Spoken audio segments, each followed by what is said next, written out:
Assalamualaikum warahmatullahi wabarakatuh.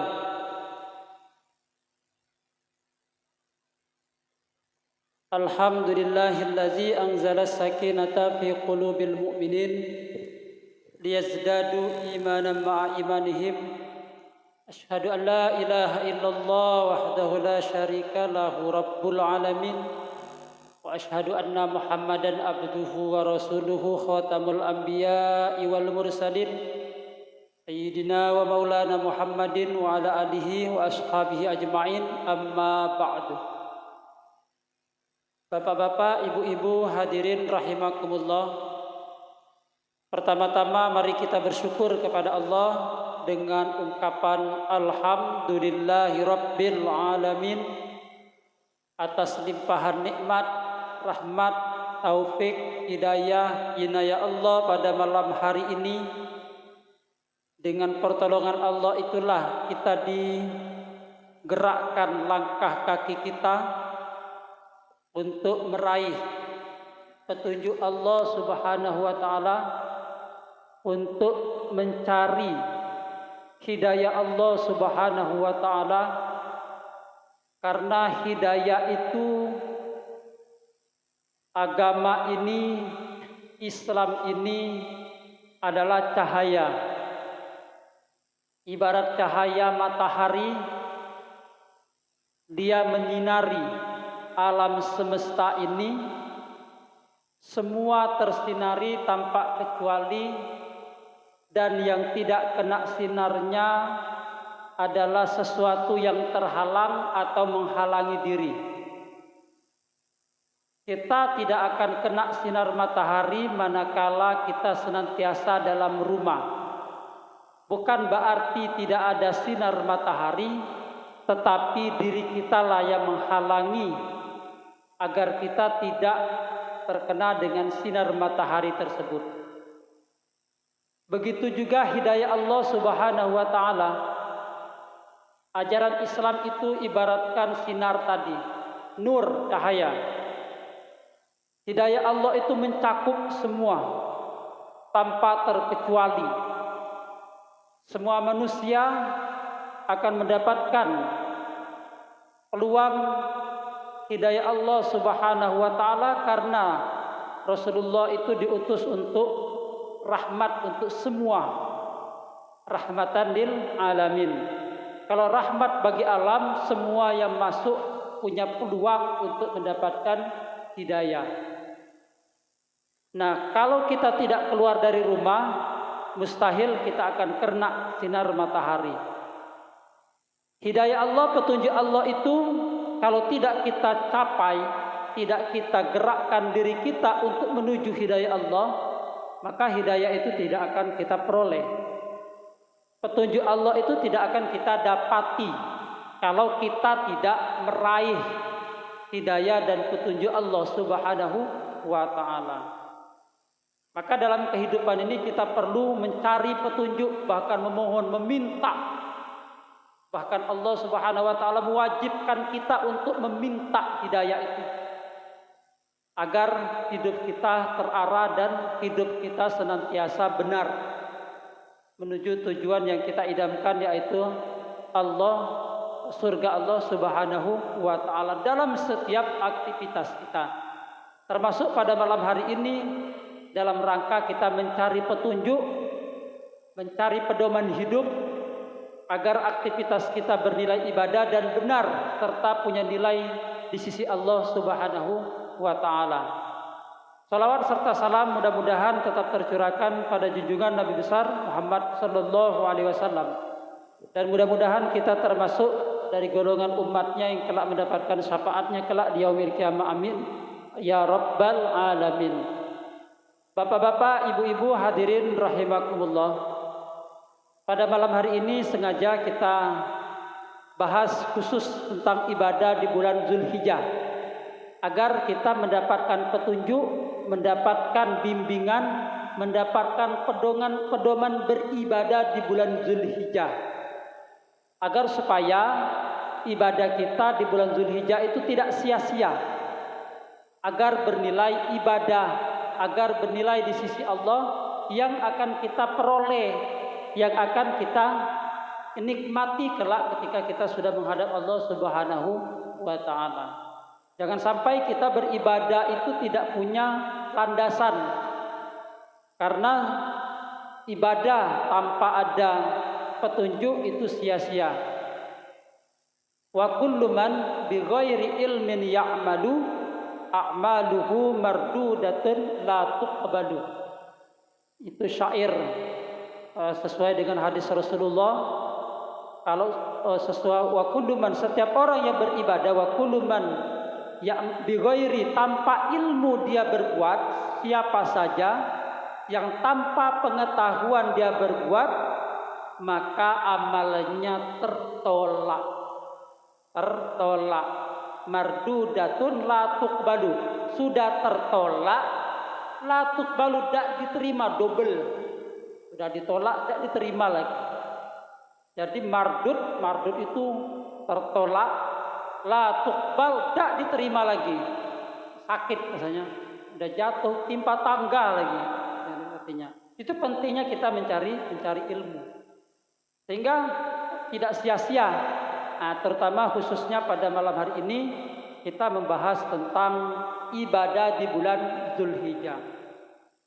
Bapak-bapak, ibu-ibu hadirin rahimakumullah, dalam Al-Quran surat Al-Baqarah Allah berfirman, A'udzubillahi minasyaitonirrajim, Bismillahirrahmanirrahim, walang tarda ankal yahudu walan nasara hatta tattabi'a millatahum.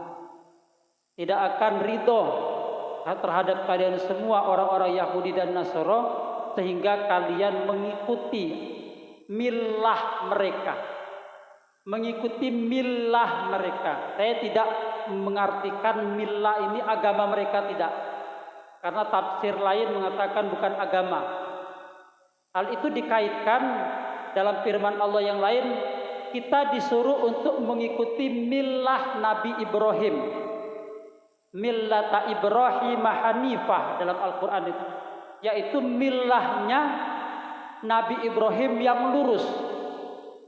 Apa itu millah? Dalam surah Al-Baqarah, walang tarda angkal yahudu walan nasara hatta tattabi'ah. Kalian tidak akan orang-orang Nasrani Yahudi itu tidak akan ridho terhadap kalian sehingga kalian mengikuti millah mereka, ikut dengan millah mereka. Kita dipaksa untuk ikut millah mereka. Apa itu millah? Millah itu artinya kebiasaan hidup. Dalam arti lain, pedoman hidup itu millah. Ada yang mengartikan millah ini agama, tapi kalau dilihat dari jabaran sini, millah sini pola hidup. Jadi kita itu sebenarnya sudah dipaksa untuk mengikuti pola hidup. Jadi orang Yahudi itu kalau agama kita tidak bisa dimurtadkan untuk ikut agama mereka. Paling tidak kita dipaksa untuk ikut pola hidup mereka. Baik dari segi makanan, dari pergaulan, dari kebiasaan. Nah, sekarang pola hidup kita ini sudah banyak dipengaruhi oleh orang-orang Yahudi dan Nasrani. Sekarang sudah banyak orang-orang membiasakan mematikan pola hidup kita yang biasanya habis maghrib itu ngaji. Dibuatlah bagaimana pola hidup orang Yahudi, orang-orang Islam itu ikut dengan pola hidup orang-orang Yahudi. Itu millah. Maka dalam Al-Quran itu kita disuruh mengikuti millata Ibrahim. Suruh mengikuti pola hidup Nabi Ibrahim pertama. Karena apa? Karena ajaran Islam yang sampai kepada Rasulullah itu juga bersumber dari ajaran Nabi Ibrahim. Contoh haji, umroh, jumroh, itu dari ajaran Nabi Ibrahim. 3 kali jumroh itu ajaran Nabi Ibrahim. Pola hidup, pola ibadah Nabi Ibrahim dan keluarganya di antaranya. Jadi banyak sekali pola hidup. Contoh, menghormati tamu. Menghormati tamu itu kebiasaan Nabi Ibrahim. Nabi Ibrahim itu terkenal dengan orang manusia yang paling memuliakan tamu. Jadi suatu hari Nabi Ibrahim didatangi tamu, diuji Nabi Ibrahim itu. Malaikat iri. Begitu agungnya Nabi Ibrahim di sisi Allah, ini apa rahasianya? Di antaranya muliakan tamu, dicoba, diuji oleh malaikat. Datang 2 malaikat. Malam-malam datang. Begitu ada tamu yang terbesit dalam hatinya apa yang ada di dapur, maka disuguhkanlah hidangan yang terbaik oleh Nabi Ibrahim. Dihidangkan hidangan yang terbaik, sudah masak, sudah persiapkan. Begitu dihidangkan, tidak makan-makan. Nabi Ibrahim heran, kenapa tamu ini tidak makan-makan? Disuguhkan tidak makan, akhirnya buka suara malaikat ini. Wahai Ibrahim, jangan takut, sungguhnya kami adalah malaikat. Barulah dia tahu kalau itu adalah malaikat yang menguji. Maka kalau kita diuji dengan orang yang tidak kenal, jangan ditolak, jangan diremehkan, jangan dihardik, jangan dibentak. Siapa tahu kita lagi diuji. Tapi lihat, jangan-jangan malaikat. Coba uji dengan nasi goreng misalnya. Kalau makan, bukan malaikat. Nah, diuji. Suguh air minum.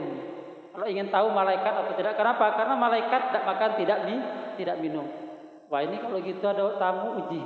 Malaikat apa enggak? Malaikat apa enggak? Diuji, ternyata bukan. Diusir, salah juga. Karena kita menghormati tamu itu bukan karena kita tidak enak dengan dia, tapi karena kita menjalankan perintah Allah dan Rasul-Nya. Barang siapa yang beriman kepada Allah dan hari akhir, maka dia memuliakan tamunya. Tamu dimuliakan.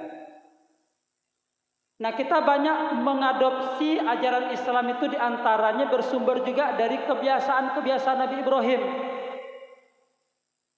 Kenapa infak begitu agung?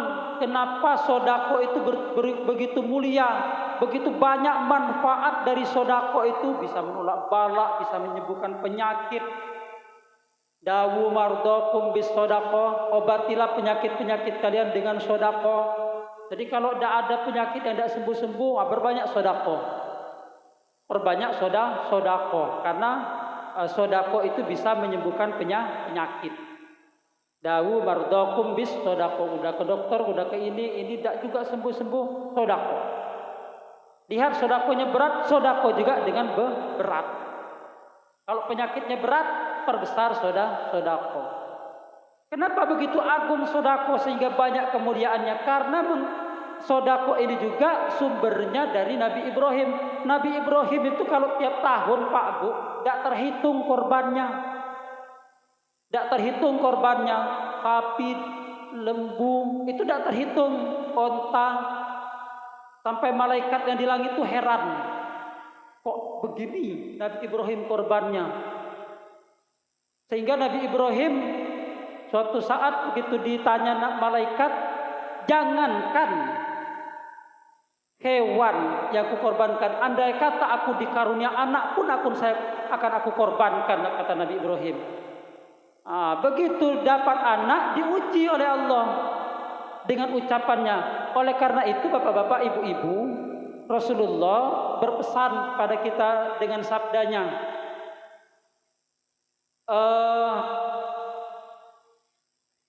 may yu'minu billahi wal yaumil akhir falyaqul khairan aw liyasmut.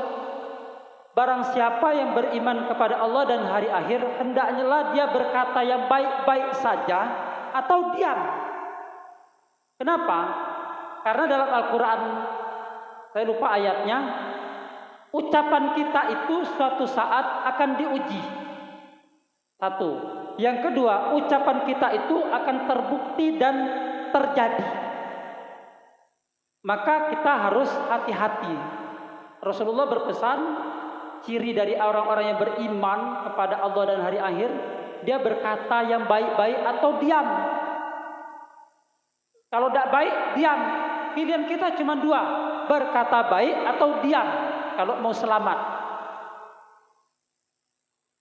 Nah, karena ucapan Nabi Ibrahim tadi, jangankan hewan kurban, kalau ada anak pun akan kukorbankan. Diuji oleh Allah. Datang, itulah kasusnya terjadi pengorbanan putra beliau Ismail alaihi salam. Tapi ingat, akhir daripada ujian yang baik itu adalah amal jariyah yang sampai sekarang mengalir, yang diabadikan dengan ibadah sunnah kurban setiap hari Idul Adha. Pelajaran bagi kita, kalau ada perbuatan yang baik, suatu saat ditiru oleh orang, kita akan kebagian. Itu pola hidup Nabi Ibrahim begitu banyak, sampai kepada ibadah kurban, yaitu yang diabadikan dengan ibadah di salah satu ibadah di bulan Zulhijjah. Bapak-bapak, ibu-ibu hadirin rahimakumullah, sebelum kita masuk kepada ibadah kurban, ada ibadah sebelum terjadinya ibadah kurban tersebut, yaitu yang namanya ibadah puasa Arafah. Dalam hadis Rasulullah SAW yang artinya, barang siapa yang berpuasa di bulan Arafah, maka akan diampunkan dosanya 1 tahun yang lalu dan 1 tahun yang akan datang. Barang siapa yang berpuasa di Asyura, puasa Asyura, yaitu puasa 10 hari ke-10 di bulan Muharram, maka dosanya diampuni 1 tahun yang lalu. Kita bahas yang Arafah. Barang siapa yang berpuasa di hari Arafah akan diampuni oleh Allah dosanya 1 tahun yang lalu dan tahun yang akan datang. Sepertinya begini, kita minta dosa kita diampuni, berdoa belum tentu dikabulkan. Ini sudah Allah sediakan wadah. Seakan-akan Rasulullah memberikan fasilitas. Tidak usah payah-payah kalian kalau mau diampuni oleh Allah dosanya, cukup puasa aja. Puasa yang pertama, puasa Arafah, setahun yang lalu dosa diampuni otomatis. Salah satu keutamaannya. Ada pertanyaan Pak Bu, dan 1 tahun yang akan datang. Kalau begitu kayak Nabi dan Rasul dijamin. Perlu kita pahami dulu. Jangan kita pahami mentah-mentah. Barang siapa yang sehari puasa di hari Arafah, dosa setahun yang lalu diampuni dan tahun yang akan datang diampuni. Dipahami dulu. Maksudnya begini. Kalau kita puasa 1 hari di bulan Arafah, di hari Arafah, di bulan Zulhijjah, 1 tahun dosa kita yang lalu, kecuali dosa besar, itu dihapus oleh Allah benar. Bagaimana dengan 1 tahun yang akan datang? Itu bukan berarti dosa kita langsung dihapus. Begitu berbuat dosa dihapus, begitu berbuat dosa dihapus. Bukan begitu maksudnya. Kalau Nabi dan Rasul, iya, dia dijaga. Maksud dari 1 tahun yang akan datang itu artinya, andai kata kita berbuat dosa, itu Allah tunjukkan langsung jalannya untuk bertaubat agar dosa itu segera dihapus. Jadi kita terjebak dengan dosa, Allah langsung tunjukkan ini jalannya agar dosa itu langsung dihapus. Allah tunjukkan. Itu namanya kita mendapatkan hidayah dari Allah, dapat petunjuk. Itu cara kita mencari hidayah. Jadi hidayah setahun yang akan datang dalam pengampunan dosa itu bisa kita program dari sekarang, yaitu dengan puasa hari Arafah. Kalau kita ingin dosa-dosa kita di tahun yang akan datang segera diampuni dosanya, kita puasa di hari Arafah, karena di antara fasilitasnya, begitu kita terjebak dengan dosa, Allah langsung tunjuk. Kamu berbuat dosa, ini amalannya cepat, agar dosa itu langsung hilang sebelum ajal menjemput. Ini maksud dari hadisnya Pak Bu. Jangan sampai kita salah paham. Enak, wah kalau gitu setahun yang akan datang tidak ada dosa lagi. Kalau kayak gitu kita kayak Nabi dan Rasul, terjaga dari dosa. Enggak. Tapi kita dibimbing oleh Allah, diberi petunjuk agar dosa kita itu segera diampuni dengan amal ibadah itu. Kalau sudah diberi petunjuk oleh Allah, kita tidak berbuat, ya dosanya ya tidak juga diampuni yang akan datang. Diberi petunjuk ini, wahai hambaku, ini amalannya biar kamu diampuni. Tapi kita tidak ngerjakan, ya tidak diampuni juga. Tapi hidayah itu, petunjuk itu mahal. Dan datangnya di waktu-waktu tertentu, diantaranya di waktu puasa hari Arafah. Itu fasilitas kita mendapat petunjuk agar dosa kita diampuni. Lalu bagaimana bapak-bapak, ibu-ibu, hadirin rahimakumullah? Di dalam kitab I'anatul Talibin itu dijelaskan hadis Rasulullah, "Ma min ayyamin ahabba ilallahi ayata'abbada lahu fiha min asri dzil hijjah ya'dilu siyamu kulli yaumin min habis yami sunnah." Ada yang pernah kita dengar puasa 10 hari bulan Dzulhijjah. Mari kita bersama-sama belajar bersama. Karena ini sudah memasyarakat di dalam tradisi kita orang-orang Islam. Puasa 10 hari bulan Dzulhijjah. Pahami pertama, tidak ada puasa selama 10 hari di bulan Dzulhijjah. Kenapa? Karena hari ke-10 itu hari Lebaran. Nanti ibu, wah puasa 10 hari bulan Dzulhijjah akan dapatkan gini. Pahami dulu, tidak ada 10 hari puasa di bulan Dzulhijjah itu. Kenapa? Karena hari ke-10-nya hari Idul Adha. Hari itu haram berpuasa. Maka tidak boleh berpuasa 10 hari. Kalau begitu 9 hari Pak, kita kaji lagi. Saya cari-cari bapak-bapak, ibu-ibu hadis ini. Kalau hadis yang Arafah tadi itu sudah sahih, tidak diragukan. Dan tidak ada perdebatan, hadisnya memang jadi hukum, landasan hukum. Tapi hadis yang 1 sampai 8 itu saya cari-cari di sekian kitab-kitab hadis. Di Bulughul Maram tidak ketemu. Kemudian saya cari lagi di Subulus Salam, tidak ketemu. Saya cari lagi di Riyadhus Shalihin, kitab-kitab Sahih Muslim. Saya cari dak juga ketemu. Saya cari kitab namanya I'anatul Talibin. Nah, itu karangan para ilmu. Di sini ketemu yang membahas tentang puasa 1 sampai 9 hari. Cuma di sini tidak dijelaskan bagaimana status hadisnya. Hadis ini kuat apa tidak? Karena di kalangan masyarakat kita juga ada yang menganggap puasa itu tidak ada landasannya. Landasannya ada, namanya kitab I'anatul Talibin. Tapi statusnya bagaimana, kuat atau tidak? Maka kita cari, ada namanya buku yang mengoreksi hadis itu. Ini hadisnya sahih, ini dhaif lemah, ini mursal, ini hadisnya itu, nama kitabnya Nailul Autor. Nah, itu Nailul Autor itu menjelaskan hadis-hadis dia kuat atau tidak. Dan hadis ini setelah saya baca dia dhaif, lemah. Jadi lemah. Tapi di dalam hadis ini tidak salah. Ada ibadah di 10 hari bulan Dzulhijjah ini, ayat ta'abbad, hendaknya beribadah, tapi global. Jadi 1 sampai 8 sampai 9 bulan Dzulhijjah itu kita memang disuruh untuk perbanyak ibadah. Jadi perbanyaklah ibadah apa saja. Di antaranya puasa juga ibadah. Boleh. Karena dia masuk dalam kategori ibadah.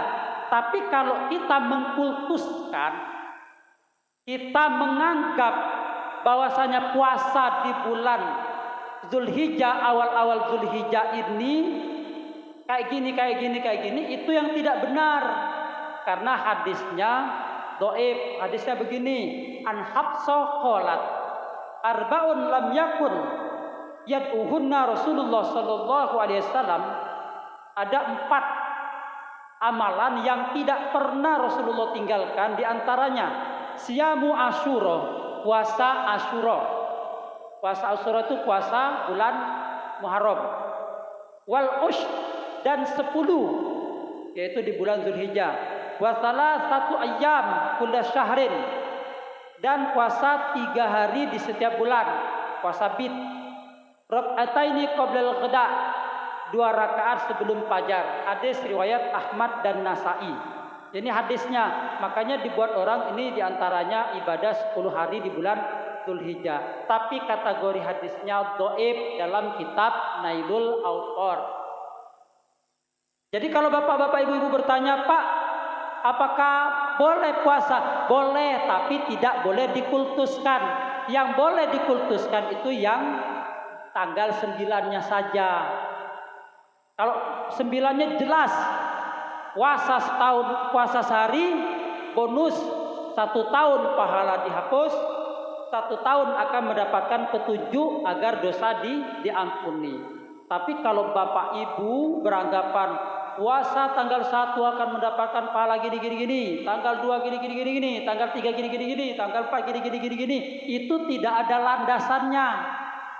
Tidak boleh kita jadikan pedoman untuk beribadah. Kenapa? Kita takut capek-capek tertolak. Dalilnya itu umum.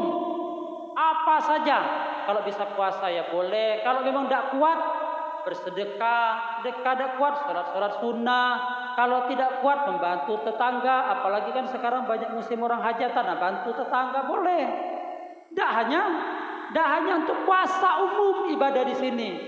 Wah, sekarang ini banyak orang hajatannya, bantu. Boleh. Nah, itu banyak. Jadi umum. Tidak hanya puasa.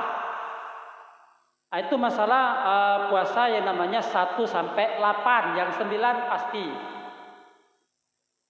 Selanjutnya bapak-bapak, ibu-ibu, kita berharap banyak ini aja kalau bisa. Saya berharap Pak Bu kita banyak tanya jawab aja setelah ini masalah korban.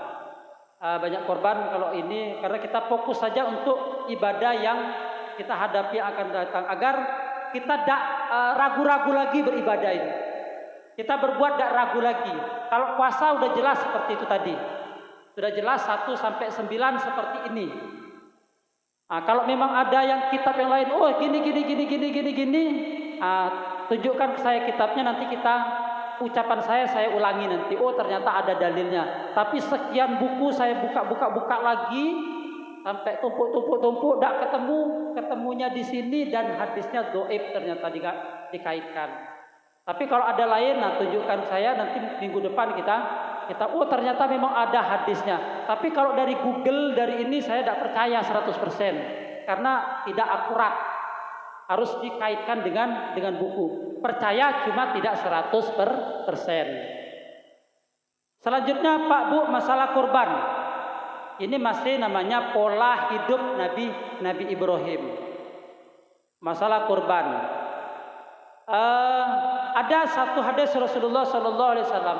Barang siapa yang Allah berikan kemampuan untuk berkorban, lalu dia tidak mau berkorban, maka jangan dekat-dekat tempat sholat kami, kata Rasulullah. Nah, itu ancaman itu Pak Bu.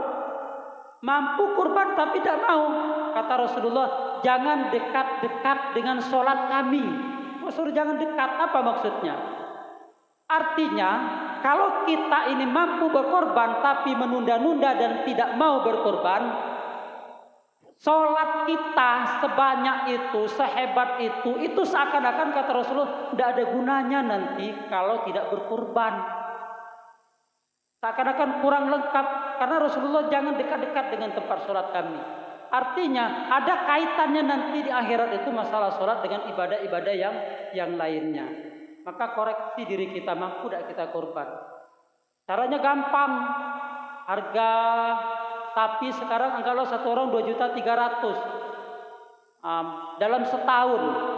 Sekarang ngukurnya mudah Pak Bu. Satu misalnya yang merokok, setahun berapa habis? Yang merokok misalnya setahun berapa habis? Ada yang tersinggung. Itu satu contoh misalnya. Satu bungkus satu hari 20.000 misalnya. Sebulan 600, setahun 6 juta, mampu. Berarti korban. Yang pulsa,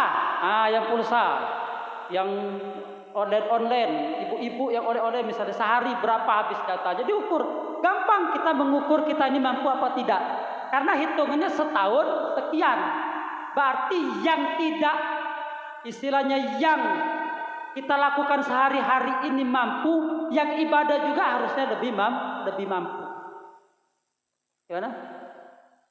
Pulsa 360 berarti 7.000 sehari. Berarti 7.000 sehari. 7.000 sehari. Listrik kita, listrik ini sekarang listrik.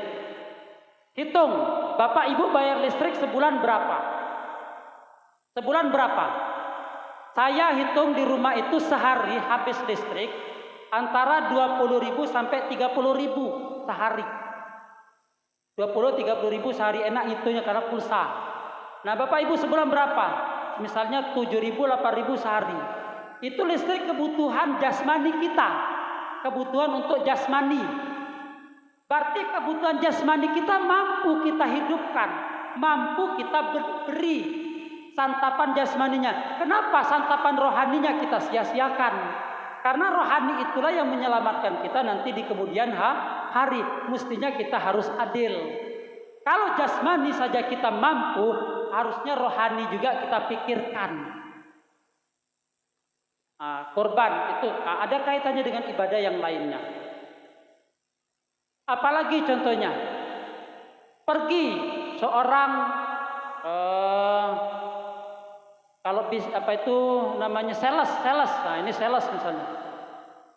Sales dia menggunakan kendaraan minyak. Berapa sehari dia menghabiskan minyak untuk menghidupi jasmaninya? 10.000 dia motor keliling menjajakan gini-gini mampu. Dalam arti jasmaninya mampu dia beri santapan jasmaninya, dia mampu. Harusnya rohani juga dia pikirkan mampu, karena rohani itu yang akan kembali kepada Allah Subhanahu wa taala. Sekarang mudah kita mengukur kemampuan kita. Jangan sampai bapak-bapak, ibu-ibu di akhirat nanti kita ditanya, harta kamu dapat dari mana, kemana harta itu? Badanmu, kesehatanmu dari mana, kemana engkau pergunakan, itu akan ditanya. Itu masalah korban. Kata Rasulullah, barang siapa yang mampu berkorban, dia tidak mau berkorban, jangan dekati tempat sholat kami. Seakan-akan ancaman ibadah sholat kita akan berpengaruh besar diterima atau tidaknya kalau korban yang kita mampu tapi tidak kita laksanakan. Nah, diantaranya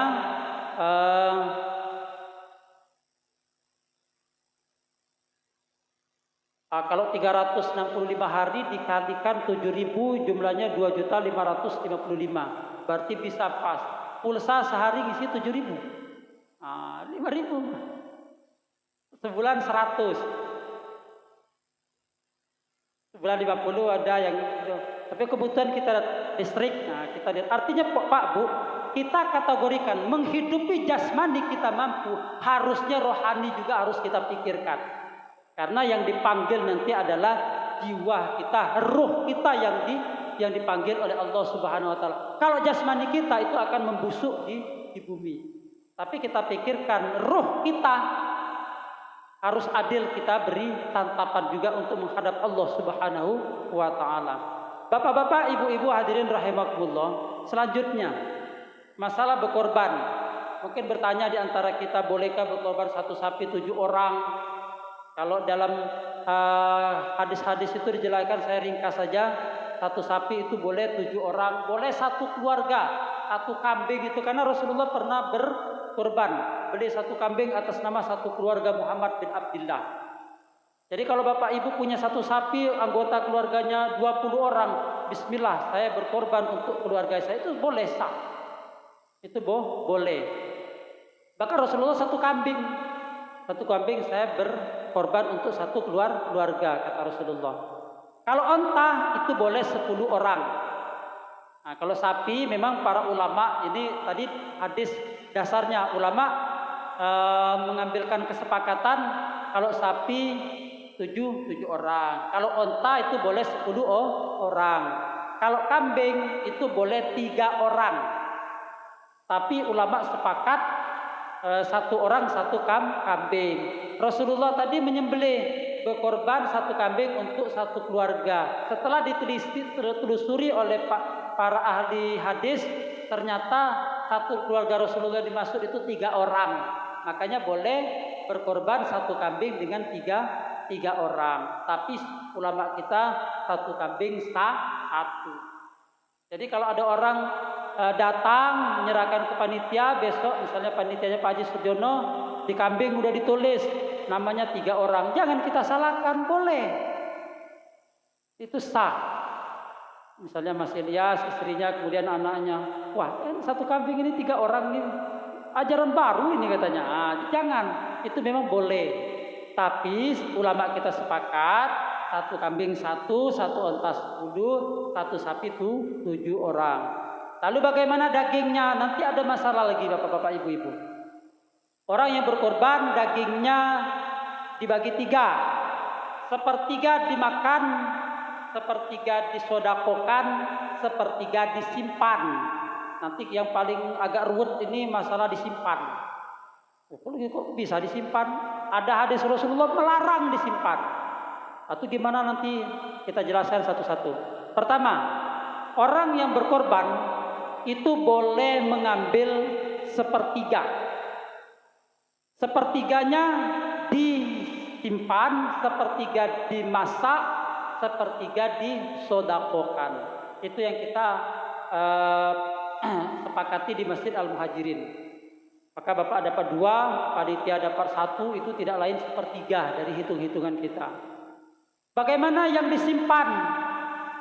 Pernah Rasulullah melarang dalam hadis Rasulullah, jangan kalian menyimpan daging korban kalian lebih dari 3 hari. Mungkin Bapak Ibu pernah dengar hadis itu. Tadi kan disimpan katanya. Wah, ini ibu-ibu udah ribut ini di belakang. Karena dalam kulkasnya sampai berbulan-bulan. Udah ribut, nanti kita jelaskan. Tidak apa-apa lah, sekarang cemas-cemas dulu, tidak apa-apa. Rasulullah melarang, suatu hari Rasulullah melarang, jangan kalian menyimpan daging korban kalian lebih dari 3 hari. Dalam hadis yang lain, jangan kalian makan daging korban kalian lebih dari 3 hari. Jadi kalau daging kita itu sudah disimpan lebih dari 3 hari, tidak boleh kita makan. Itu harus disedekahkan. Nah, itu. Lalu tahun yang akan datang, setahun kemudian, Rasulullah bersabda, ada seorang sahabat bertanya, wahai Rasulullah, dulu Rasulullah engkau melarang kami menyimpan daging kurban itu lebih dari 3 hari. Sekarang engkau memperbolehkan kami memakan daging korban lebih dari 3 hari. Artinya sudah lebih dari 3 hari disimpan, boleh dimakan. Apa maksudnya Rasulullah? Seakan-akan bertentangan hadis ini. Maka ditelusurilah oleh para ulama hadis tersebut. Ternyata hadis yang pertama Rasulullah melarang, dulu di zamannya pertama kali Rasulullah melarang, itu umat Islam sangat membutuhkan daging itu. Karena krisisnya zaman itu. Jadi Rasulullah tidak boleh menyimpan daging korban lebih dari 3 hari. Kasih. Kenapa? Karena umat Islam sangat butuh daging saat itu. Setelah beberapa periode kemudian Rasulullah bolehkan. Kenapa? Karena daging itu untuk pembekalan di kemudian hari. Ada yang mau bepergian, ada untuk makan selanjutnya. Jadi yang disimpan itu masih boleh kita makan lebih dari 3 hari. Legah ibu-ibu di belakang, alhamdulillah tidak berdosa. Tadi udah di jantungnya udah salah. Tidak disimpan, masuk kulkas.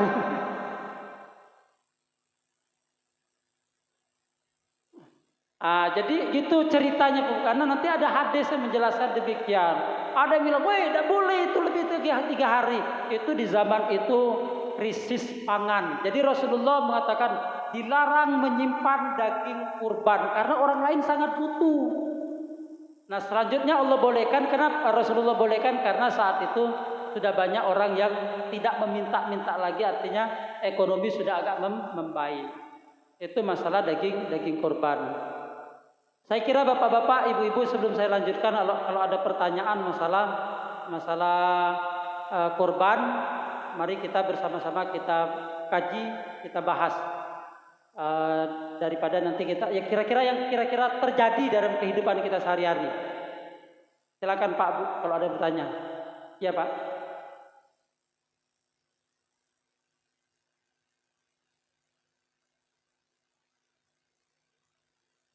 Ya, terima kasih. Pertama, hewan korban memang disunahkan. Kalau di fikih ini masalah kitab fikih. Dalam fikih itu disunahkan laki-laki dan berumur 2 tahun begitu.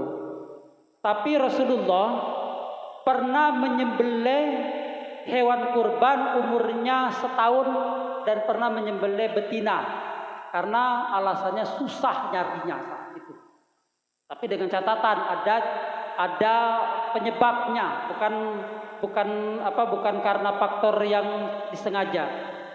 Ciri pokoknya hewan itu bisa dikorbankan kalau dia sudah berganti gigi. Nah itu, entah umurnya berapa itu tidak disarankan, tidak dijelaskan. Karena waktu itu kejadiannya Rasulullah pernah menyembelih hewannya, umurnya ternyata baru 1 tahun lebih dikit, tapi giginya sudah berganti. Itu dengan catatan kalau susah mencari hewan korban yang lain. Tapi kalau memang para ulama udah sepakat harus ini berarti kita ikutilah kesepakatan para ulama, karena mereka lebih kuat lagi Pak landasannya. Nah itu masalahnya. Silakan Pak Bu yang lain. Jadi tidak mutlak harus udah nyari ke sana sini tidak ada jantan tidak jadi korban, nah salah juga. Tetap cari walaupun itu betina. Kalaupun tidak ada yang 2 tahun, cari yang umurnya 1 tahun. Karena mungkin dulu lembu dengan sekarang lain. Dulu mungkin setahunnya sudah hebat-hebat, terus sekarang mungkin lembunya. Itu juga jadi faktor kenapa ulama sampai mensyaratkan harus seperti ini. Sama dulu kita mau puasa itu harus lihat hilal. Zaman Rasulullah yang penting lihat. Sudah harus puasa, tidak itu harus berapa derajat sekiannya, tapi disepakati oleh ulama harus sekian derajat menimbang faktor-faktor yang lainnya. Itu kita ikuti sepakatnya para ulama. Yang lain Pak Bu, masalah ya silakan Bu.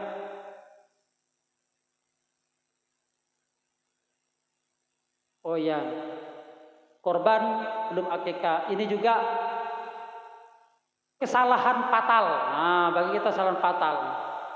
Ibu, mohon maaf, ibu akikah itu bukan tanggung jawab ibu. Karena ibu yang bertanya, saya contoh saja ke ibu.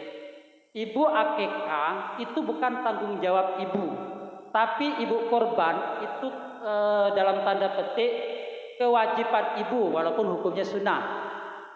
Akikah bukan kewajiban ibu, korban kewajiban ibu. Akikah itu bukan hukumnya wajib, tapi kewajibannya, istilahnya tugasnya orang tua kita, bukan tugas kita. Makanya saya agak aneh, orang meninggal disembelihkan kambing akikah untuk orang meninggal. Kok anaknya yang akikahkan ibunya? Kan balik. Itu yang kita takutkan nanti Pak Bu, kita di akhirat itu kita dipanggil, umat itu dipanggil oleh Rasulullah ke telaga Al-Kautsar. Ini umati kumpul, umat kumpul minum telaga susu di telaga Al-Kautsar. Ada malaikat mencegah, enggak, jangan, kata malaikat. Enggak boleh masuk. Walaupun umat Muhammad, tapi ditolak. Rasulullah bertanya, "Kenapa?" "Ya Rasulullah, ini umatmu dulu mengotak-atik ajaranmu, membolak-balikkan ajaranmu." Itu yang kita takutkan. Akikah itu kewajiban orang tua. Kenapa anaknya yang mengakikahkan? Kan udah kebalik jadinya. Nah kalau sekarang, kalau kita berbicara, saya belum akikah, tidak sah korban saya, itu pun salah. Kalau kita berpikir sekarang, mana hebat pahalanya akikah dengan kurban. situasi sekarang, ya kurban. Kita harus kejar korban sah walaupun tidak akikah. Cari aja di sumber lainnya. Jangan kata nenek, kata mama, kata puyang, kata orang. Kata kita mengkaji, kata hadis dan kata kitab fikih. Jadi jangan sampai saya belum akikah nanti tidak mau korban. Akhirnya tidak akikah, tidak korban juga akhirnya. Sampai mati nyesal nanti tidak korban. Itu kebanyakan. Itu Bu ya. Artinya mudah-mudahan jadi pemahaman kita bersama. Yang lain Pak Bu, masalah korban ya sudah. Waalaikumsalam.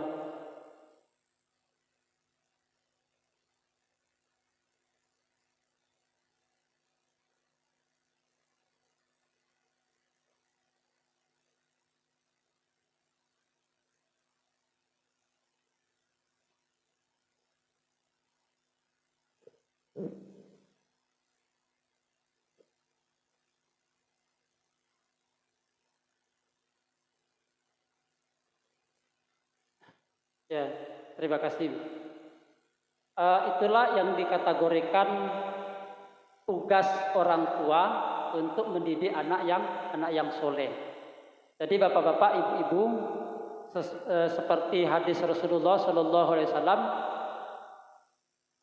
ketika pemuda itu pergi perang, pulang-pulang ibunya meninggal dunia.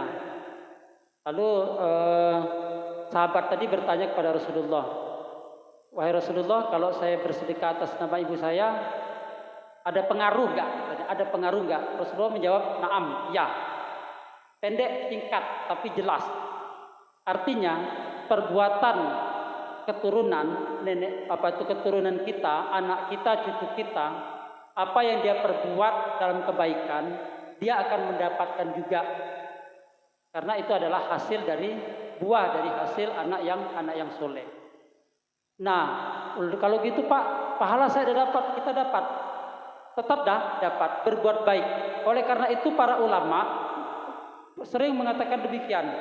Kalau kalian bersedekah, bawalah orang tua kalian. Artinya, Bismillah, saya bersedekah atas nama kedua orang tua saya. Itu kita dapat, orang tua juga dapat.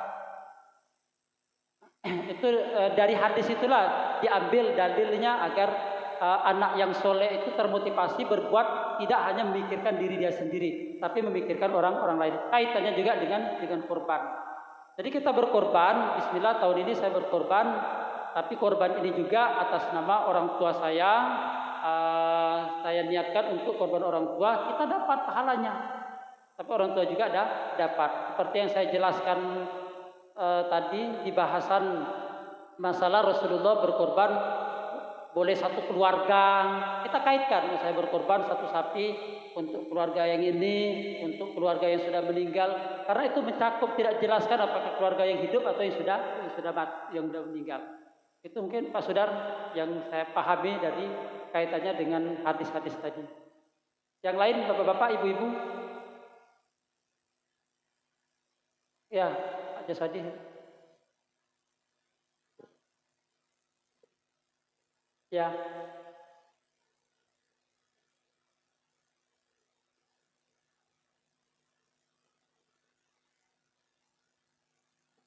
Oh ya. Akikah untuk diri sendiri sah atau tidak? Karena kita tidak tahu orang tua kita akikah atau tidak. Sunnahnya akikah itu Pak Bu, maksimal hari ke-21. Jadi akikah kalau tidak bisa hari ke-7 kata Rasulullah hari ke-14. Kalau ada 14 hari ke-21 itu muakatnya yang mendapatkan pahalanya hampir mendekati wajib. Setelah 21 itu sunnahnya tidak lagi kuat. Jadi maksimal di hari ke-21 itu akikah. Jadi kalau saya sekarang udah 40 tahun, kalau saya berarti kan udah lewat 21. Daripada saya mengakikahkan diri saya lebih baik berkorban. Gitu Pak Jasadi. Jadi 21 itu untuk syukuran orang tuanya. Nah, kita masalah sudah diakikah atau belum itu bukan urusan kita. Karena itu adalah ungkapan syukur orang tua yang dikaruniai anak untuk bersyukur. Pun dibatasi karena Islam itu tidak mau memberatkan, Pak, tidak mau memberatkan. Kalau memang tidak bisa sampai 21 hari ya sudah, jangan dipaksa. Artinya tidak ada lagi kewajiban, tidak wajib kita mengakikahkan anak kita, tidak wajib apalagi mengakikahkan diri kita. Gitu Pak Jasadi jawabannya. Jadi jangan terbelenggu. Memang Pak Bu, kita banyak sekali pertanyaan masalah akikah korban. Sudah dijelaskan juga berkali-kali, tetap masih ada juga yang lainnya yang masih bertanya. Karena memang amalan ini tuh kayaknya sudah menyebar sehingga banyak yang tidak berkorban. Alasannya apa? Saya belum akikah Pak. Itu alasannya kebanyakan. Gara-gara ada akikah akhirnya tidak jadi korban. Kenapa Rasulullah tidak mensyariatkan akikah untuk diri sendiri? Karena zaman dulu kita memang tidak tahu ekonomi orang tua kita dulu tuh, jangankan nyari kambing, makan aja makan ubi. Nyari kambing aja susah, makan aja makan ubi. Apalagi mau makan kambing. Nah, itu Pak mungkin jawabannya dari pertanyaan. Ya.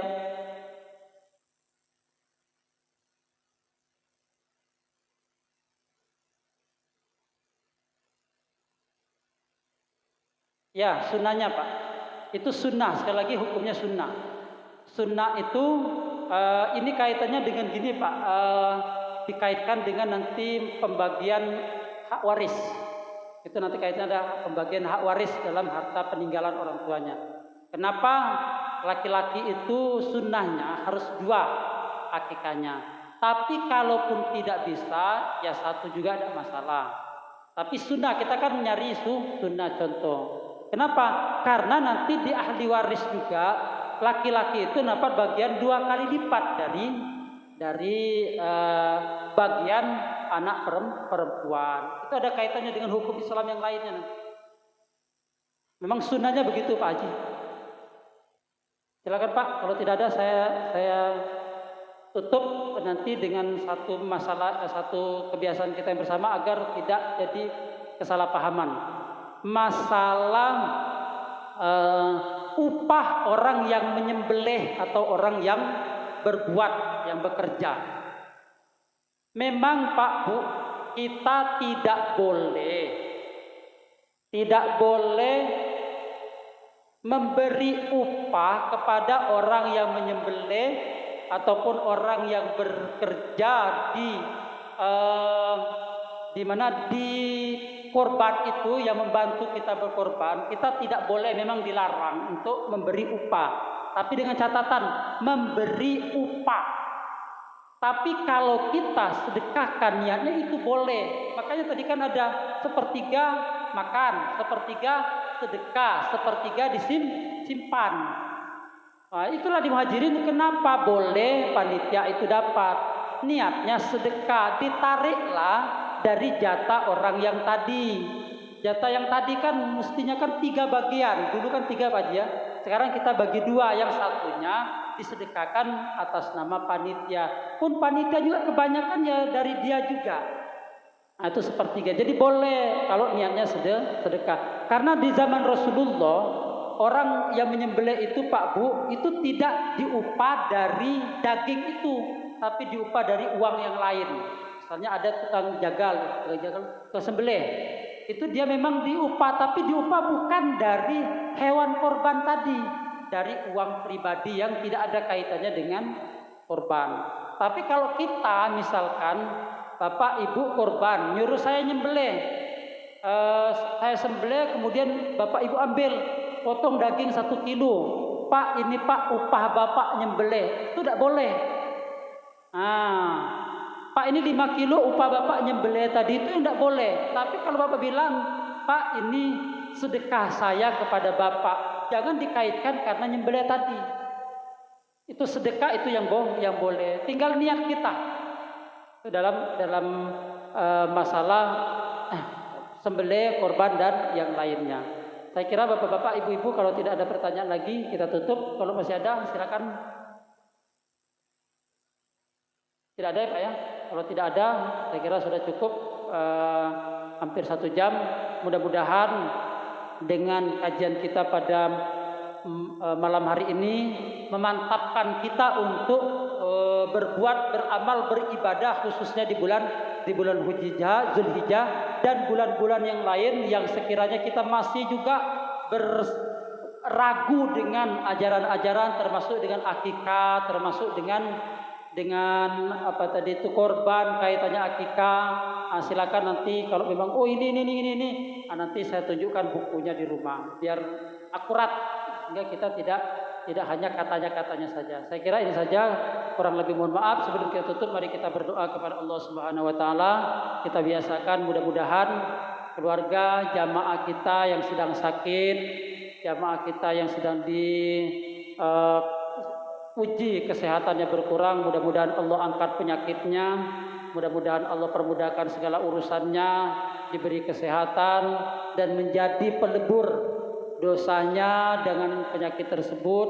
Bagi kita semua mudah-mudahan Allah memberikan hidayah kepada kita dalam berbuat dan beramal di kemudian hari. Bagi bapak-bapak, ibu-ibu yang sudah berinfak pada malam hari ini, mudah-mudahan Allah ganti yang lebih baik, Allah lipat gandakan, Allah angkat penyakitnya, Allah mudahkan segala urusannya. Ala hadhihi niyati sholihah. Al-Fatihah. A'udzubillahi minasyaitonirrajim. Bismillahirrahmanirrahim. Alhamdulillahirabbil alamin arrahmanir rahim maliki yaumiddin. Iyyaka na'budu wa iyyaka nasta'in. Ihdinas siratal mustaqim. Siratal ladzina an'amta 'alaihim ghairil maghdubi 'alaihim waladdallin. Amin. Usikum nafsi bitaqwallah. Kurang lebih mohon maaf. Kalau ada benarnya itu datanya dari Allah, kalau salah itu dari diri saya. Mohon ampun kepada Allah atas kesalahan. Akhirul kalam. Assalamualaikum warahmatullahi wabarakatuh.